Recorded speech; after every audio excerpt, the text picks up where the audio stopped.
안녕하세요, 여러분. 오늘 들려드릴 이야기는 한순간의 선택이 인생을 바꾼 한 여성의 이야기입니다. 평생을 가족을 위해 희생하며 살았지만 가장 믿었던 사람들에게 버림받은 한 어머니가 있었습니다. 그녀는 모든 것을 잃고 거리로 내몰렸습니다. 하지만 운명은 뜻밖의 방식으로 그녀를 시험했습니다. 작은 선택 하나가 그녀의 삶을 완전히 뒤바꾸게 될 줄은 그 누구도 예상하지 못했습니다. 사연 들으시기 전에 구독과 좋아요 한 번씩 눌러주시면 영상 제작에 큰 보탬이 됩니다. 그럼 오늘의 사연 시작하겠습니다. 저는 평범한 가정주부로 살아왔습니다. 남편과 함께 작은 가게를 운영하며 아들을 키우는 것이 제 전부였습니다. 가진 것은 많지 않았지만 행복은 돈이 아니라는 걸 알고 있었습니다. 하지만 그 행복은 남편이 세상을 떠나면서 산산조각이 났습니다. 남편이 떠난 후 가게도 정리해야 했고 제게 남은 것은 아들뿐이었습니다. 저는 아들에게 의지하기로 했습니다. 어릴 적부터 엄마, 나중에 돈 많이 벌어서 엄마 호강시켜 줄게. 라고 말하던 아이였기에 저도 모르게 당연히 기댈 수 있으리라 믿었습니다. 아들은 저를 흔쾌히 집으로 들였습니다. 처음에는 정말 행복했습니다. 손주도 돌봐주고 며느리와 함께 장을 보며 웃기도 했습니다. 하지만 그 시간은 오래가지 않았습니다. 처음엔 사소한 것들이었습니다. 며느리는 제가 집안일을 하면 어머니, 그냥 쉬세요. 제가 다 할게요. 라며 정중히 말했습니다. 하지만 그 목소리에는 알 수 없는 불편함이 묻어 있었습니다. 그저 기분 탓이겠거니 했습니다. 하지만 그 불편함은 점점 커져갔습니다. 아침에 일어나 거실로 나오면 어색한 침묵이 감돌았습니다. 아들은 회사에 나가 있어 대화를 나눌 시간조차 없었습니다. 손주와 놀아주고 있으면 어머니, 제가 놀아줄게요. 어머니는 좀 쉬세요. 라며 저를 방으로 들여보냈습니다. 처음에는 배려라고 생각했습니다. 하지만 시간이 지날수록 이 집에서 제가 설 자리가 없다는 것을 깨닫게 되었습니다. 그리고 그날 며느리는 직접 제게 말했습니다. 어머니, 솔직히 말씀드릴게요. 저희 불편해요. 저는 순간 귀를 의심했습니다. 제가 불편하다고 했습니다. 여기가 제 집인데도 편하지가 않아요. 어머니가 계시면 마음대로 아무것도 할 수가 없어요. 일어나자마자 어머니가 거실에 계시면 숨이 막혀요. 저는 그 자리에 얼어붙었습니다. 어머니가 집안일을 해주시면 고맙기보다는 부담이에요. 제가 제대로 못한다고 지적하는 것처럼 느껴져요. 솔직히 말씀드리면 어머니, 나가주시면 안 될까요? 그 순간 마치 온몸이 얼어붙는 것 같았습니다. 저는 이 집에서 원치 않는 존재였습니다. 떨리는 목소리로 아들을 찾아갔습니다. 제 아들은 저를 사랑해 주던 그 아들은 이 상황에서 뭐라고 말할까 싶었습니다. 하지만 아들은 눈을 마주치지도 못한 채 조용히 제 손에 300만 원이 든 봉투를 쥐어 주었습니다. 어머니, 이걸로 당분간 생활하세요. 그래도 엄만데 죄송해요.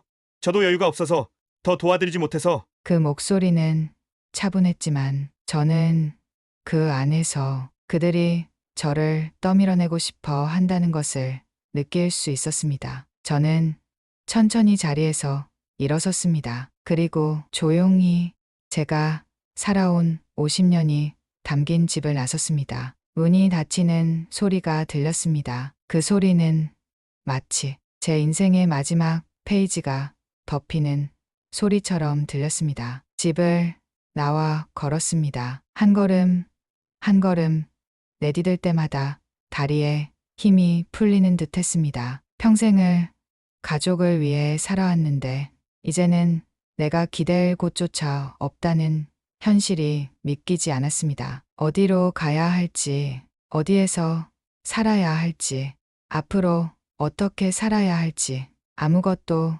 떠오르지 않았습니다. 손에 든 300만 원이 전부였습니다. 이 돈으로 얼마나 버틸 수 있을지 가늠해 보았지만 길게 가지는 못할 거라는 사실을 알았습니다. 당장 머물 곳이 필요했습니다. 오랜 고민 끝에 작은 고시원 방을 얻었습니다. 창문 하나 없이 벽에 둘러싸인 답답한 공간이었지만 지금 내게 선택지는 없었습니다. 방 한가운데 놓인 낡은 침대에 몸을 뉘었습니다. 그제야 현실이 밀려왔습니다. 눈을 감아도 며느리의 차가운 목소리와 아들이 내민 봉투가 떠올랐습니다. 나는 정말 짐이었던 걸까? 정말 나 때문이었을까? 이불을 덮어보았지만 가슴 속 깊은 곳에서 올라오는 서러움은 막을 길이 없었습니다. 다음 날 작은 거울에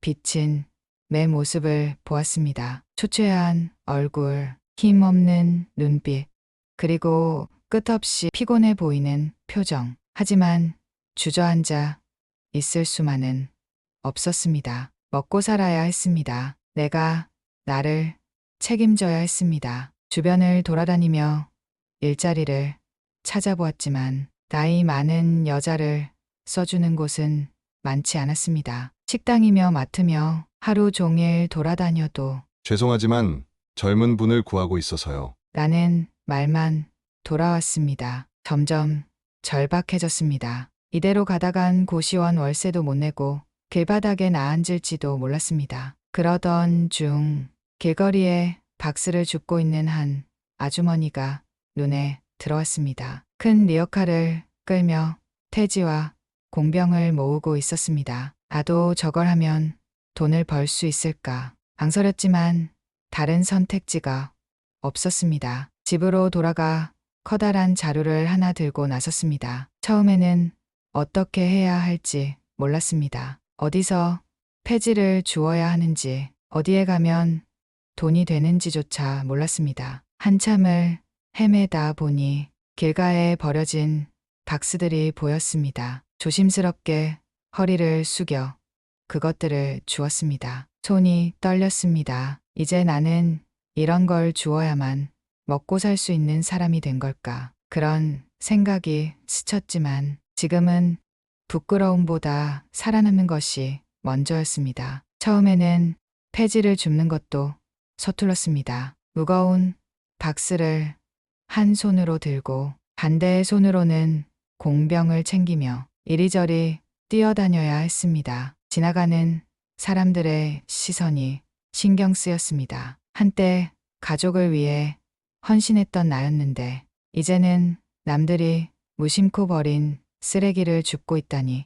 하지만 시간이 흐르면서 그런 감정도 무뎌졌습니다. 살아남기 위해선 뭐든 해야 했습니다. 그날 밤 손에 쥔 돈을 세어 보았습니다. 하루 종일 주운 폐지와 공병값 6,500원. 이 돈으로 끼니를 해결해야 했습니다. 편의점에서 삼각김밥과 작은 두유를 샀습니다. 그렇게 허기를 채우며 생각했습니다. 이걸 언제까지 해야 할까? 그렇게 하루하루를 버텼습니다. 시간이 흐르면서 퇴지 줍는 일에도 익숙해졌습니다. 가게들을 돌며 버려진 상자를 먼저 가져갈 수 있도록 사장님들과 인사를 나누기도 했습니다. 할머니, 또 오셨네요. 여기 박스 있어요. 감사합니다. 덕분에 살아요. 조금씩, 아주 조금씩 내 삶이 자리 잡는 듯 했습니다. 하지만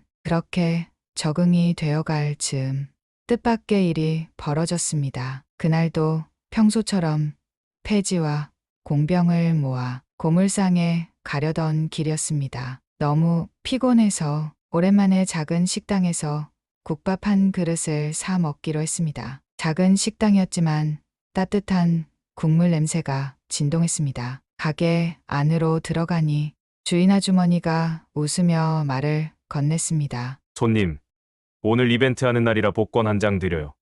복권? 나는 그 종이를 멀뚱히 쳐다보았습니다. 살면서 복권 같은 걸 사본 적이 없었습니다. 애초에 그런 건 나랑 상관없는 거라 생각하며 살았습니다. 감사합니다. 가볍게 받고 가방 한쪽에 대충 넣어두었습니다. 국밥을 다 먹고 나서 나가려는데 옆 테이블에 앉아있던 젊은 남자가 테이블 위에 무언가를 두고 갔습니다. 복권이었다. 아까 받은 복권과 똑같은 것이었습니다. 아무렇게나 버려진 듯한 그 복권이 눈에 들어왔습니다. 한참을 망설이다가 나는 조용히 그것을 집어들었습니다. 그냥 혹시 모르니까. 그렇게 나는 그 복권을 가방에 넣고 나왔습니다. 그때는 몰랐습니다. 그 작은 선택이 내 인생을 완전히 바꿔놓을 거라는 걸.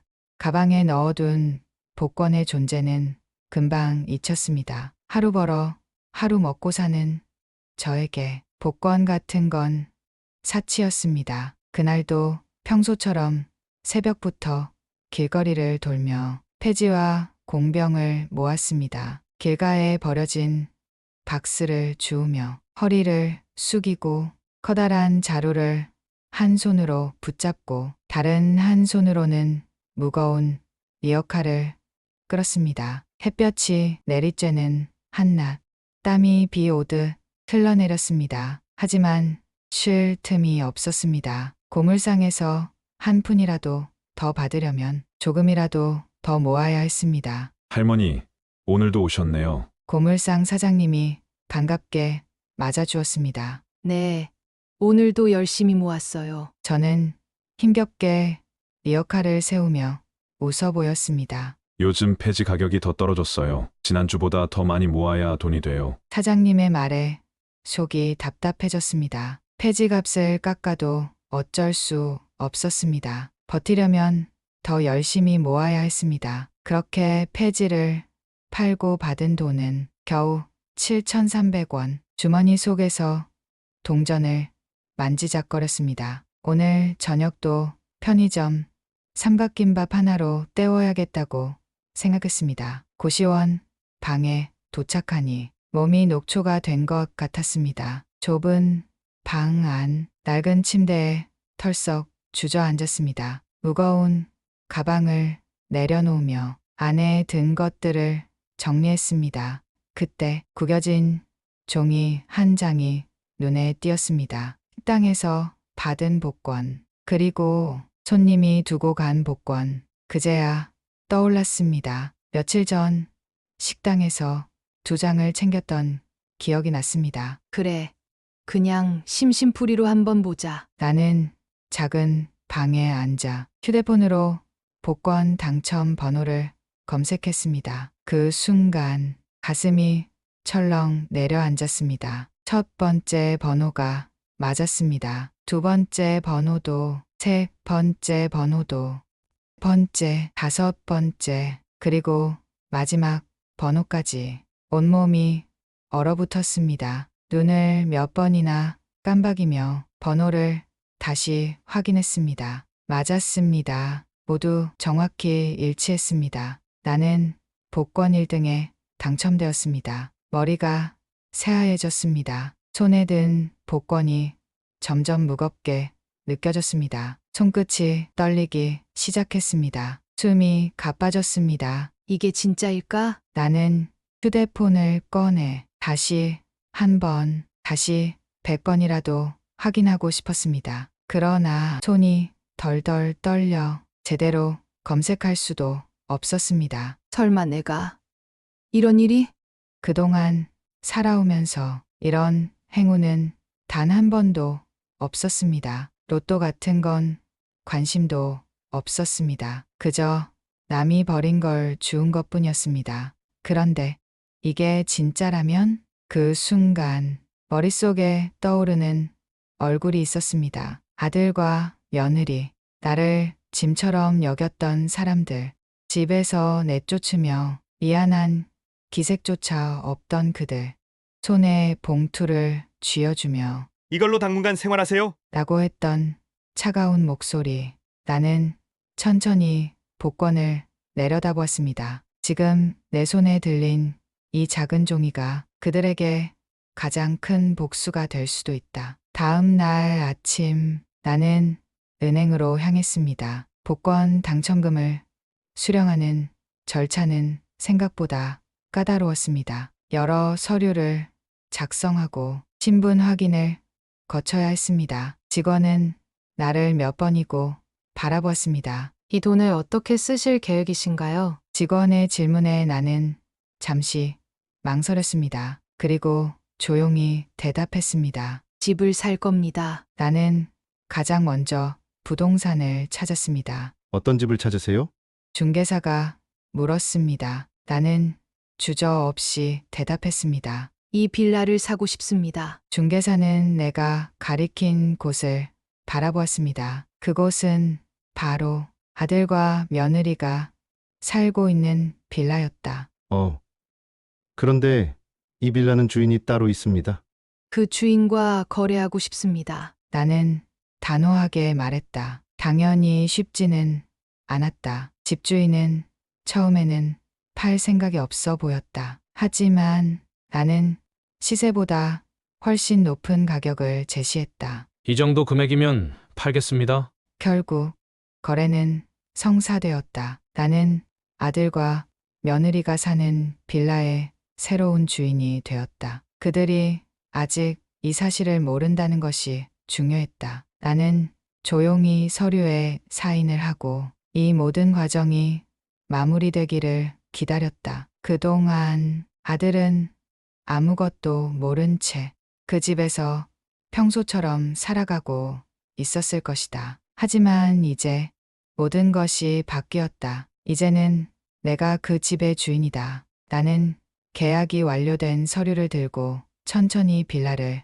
바라보았습니다. 아들과 며느리가 사는 곳, 그들이 나를 내쫓은 곳, 이제 그곳의 주인은 나였다. 나는 조용히 초인종을 눌렀습니다. 문이 열리고 며느리가 나를 보고 눈이 시둥그레졌습니다. 어머니, 여긴 왜 오셨어요? 나는 그녀의 놀란 얼굴을 바라보며 차분히 미소를 지었습니다. 오랜만이구나. 안에 들어가도 될까? 그 순간 거실에서 아들이 나왔습니다. 아들은 나를 보자마자 당황한 기색이 역력했습니다. 엄마 갑자기 여기엔 왜? 나는 천천히 걸어 들어가며 작은 테이블 위에 서류를 올려두었습니다. 그리고 조용히 말했습니다. 이제 이 집은 내 집이야. 아들과 며느리는 그 말을 이해하지 못한 듯 눈을 크게 뜨고 서류를 들여다보았습니다. 그러다 며느리가 다급하게 소리쳤습니다. 뭐라고요? 어머니가 이 집을 사셨다고요? 아들도 서류를 살펴보다가 얼굴이 점점 하얗게 변해갔습니다. 나는 그들의 반응을 지켜보며 차분히 덧붙였습니다. 이제부터 너희는 내 세입자야. 하지만 계약이 얼마 남지 않았더라. 그 말은 곧 이 집에서 나가야 한다는 뜻이겠지. 그 순간 며느리는 얼굴이 새파래졌습니다. 어머니, 그게 무슨 말씀이세요? 장난이시죠? 나는 고개를 저었습니다. 장난이 아니라 현실이야. 아들은 황급히 나를 붙잡았습니다. 엄마, 제발 이러지 마. 우리가 그때 잘못했어. 엄마를 그렇게 내보낸 거 정말 후회하고 있어. 한 번만 용서해 줘.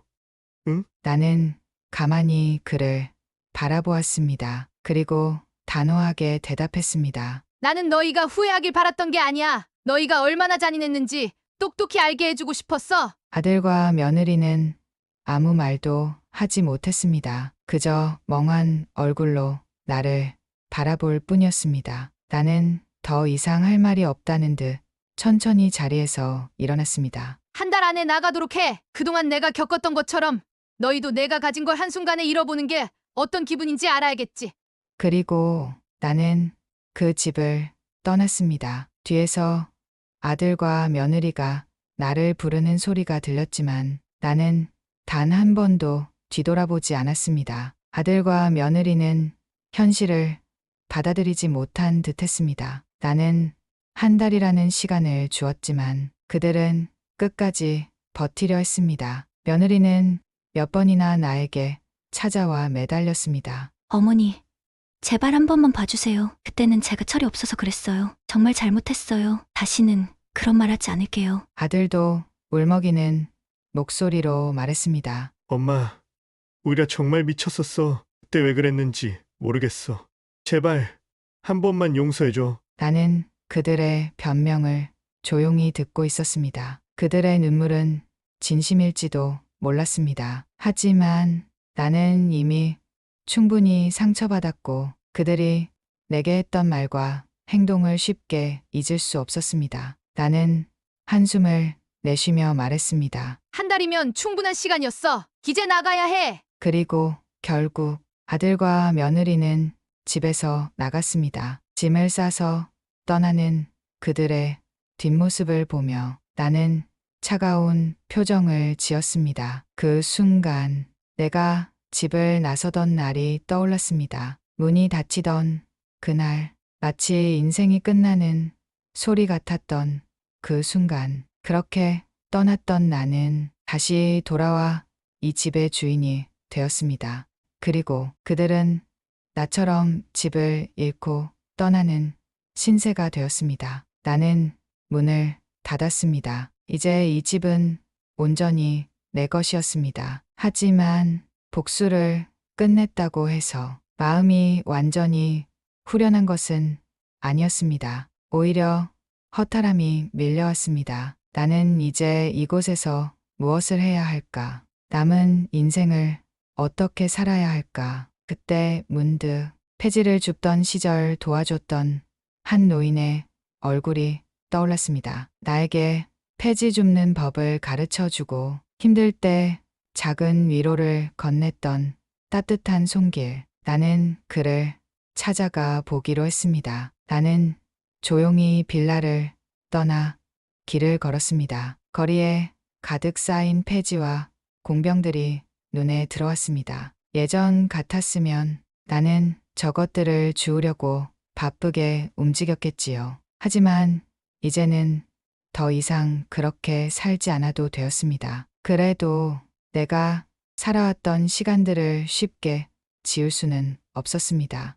그때 저 멀리서 낯익은 실루엣이 보였습니다. 허리가 굽은 제 리어카를 끌고 가는 노인의 모습이었습니다. 나는 발걸음을 서둘러 그에게 다가갔습니다.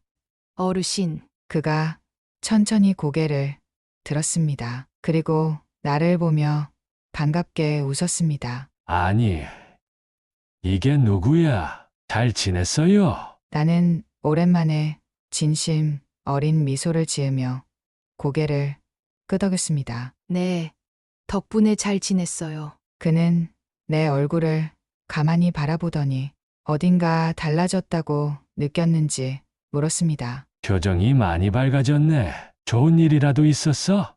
나는 잠시 망설였습니다. 이야기를 다 해줘야 할까? 아니면 그냥 웃어넘겨야 할까? 하지만 나는 솔직히 말하고 싶었습니다. 사실 인생이 많이 바뀌었어요. 나는 그에게 있었던 일을 모두 이야기했습니다. 내가 집에서 쫓겨난 일, 폐지와 공병을 주우며 살았던 날들, 그리고 우연히 복권에 당첨되어 내 집을 되찾은 이야기까지. 그는 내 이야기를 조용히 듣고 있었습니다. 그리고 마지막까지 다 듣고 나서 천천히 고개를 끄덕였습니다. 그랬구먼. 정말 고생 많았어요. 나는 가볍게 웃으며 대답했습니다. 어르신 덕분에 버틸 수 있었어요. 제가 폐지를 주우며 살겠다고 했을 때 제게 힘을 주셨잖아요. 그는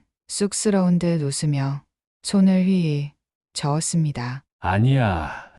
나는 그냥 작은 도움을 줬을 뿐이야. 그걸 잡고 끝까지 버틴 건 자네지.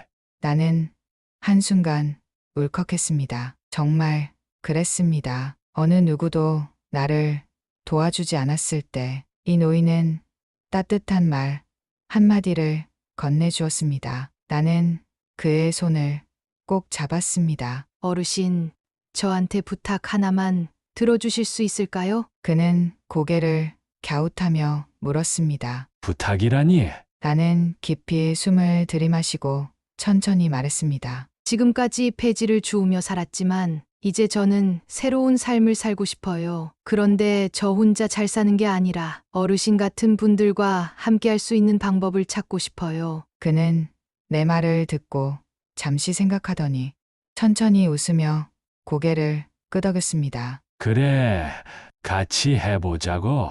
그 순간 나는 새로운 목표를 찾았다는 걸 깨달았습니다. 내가 겪었던 아픔을 다른 누군가는 겪지 않도록 돕고 싶었습니다. 나는 결심했습니다. 내가 받은 이 행운을 나 혼자만을 위해 쓰지 않기로.